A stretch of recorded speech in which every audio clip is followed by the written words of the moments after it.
Сүү хөтөлбөр хариуцаж байгаа ажилтан болон сургуулийн нэгтлэн өөрийн эрхээр ERP зэг, E-SQL зэг хэмээн систем нэвтрэн орно. Сүү хөтөлбөрийн модулийн орлого цэцгийг ашиглан CAS болон харилцагын орлого бүртгэх, QP-ийн орлого мэдээллийг харах боломжтой.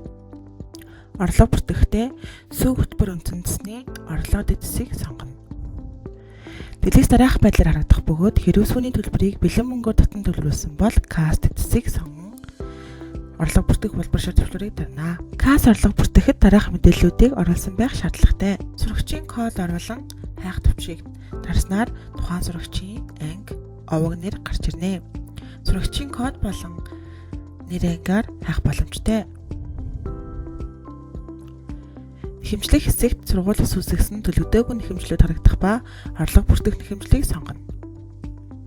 Төлөгдсөн хэсэг сонгосон нэхэмжлэхийн дүнг автоматар харуулах ба өөрчлөх боломжгүй. Тайлбар хэсэгт оруулсан тайлбар мэдээлэл нь асран хамгаалагчдад харагдахгүй бөгөөд зөвхөн санхүүгийн ажилтнанд харагдана. Үүний дараа үүсгэх товчийг дарна. CAS-аар бүртгэсэн орлогууд чагсаалтар харагдах ба орлого харах сурагчийн нэр дээр даран дэлгэрэнгүй харах боломжтой. Мөн бүртгэсэн орлогоо дэлгэрэнгүй харахаас гадна хэвлэг товчийг дарж хэвлэж авч болно. Мөн CAS-аар бүртгэсэн орлогуудыг Excel-ээр татаж авах боломжтой бөгөөд дэлгэцний зүүндэд болон барилах Excel гэсэн улбар шар төвшөөрөнд дарж Excel-ээр татаж авна. Харилцаа тансаар сүүний төлбөрийг татан төлөвлөсөн тохиолдолд сүү хөтөлбөр үндсэн цэсний орлого дэд цэсийн харилцаа табыг сонгоно. Орлого бүртгэх улбар шар төвшөөрийг дарна. Дэлгээс дараах байдлаар харагдах бөгөөд харилцаар орлого бүртгэхд дараах мэдээллүүдийг оруулсан байх шаардлагатай бөгөөд сурагчийн код зэрэг сурагчийн кодыг оруулан хайх төвчийг тарна. Тухайн сурагчийн анги, овог нэр гарч ирэх бөгөөд мөн сурагчийн нэр болон ангиар хайх боломжтой. Нэхэмжлэх хэсэгт сургуулиас үүсгэсэн төлөвлөгөөгүй нэхэмжлүүд харагдах ба орлого бүртгэх нэхэмжлэгээ сонгоно. Гүйлгээний огноо хэсэгт харилцах гүйлгээний огноог оруулна.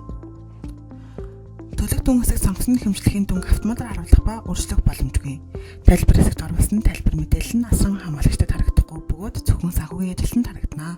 Үүний дараа үүсгэх төвчийг тарна. Харилцаагаар бүртгэсэн орлогууд чагсаалтар харагдах ба орлого харах сурагчийн нэртэй даран дэлгэрэнгүй харах боломжтой. Мөн тухайн сурагчийн орлогын бүртгэлийг харахаас гадна хэвлэх төвчлүүдэд даран хэвлэх боломжтой.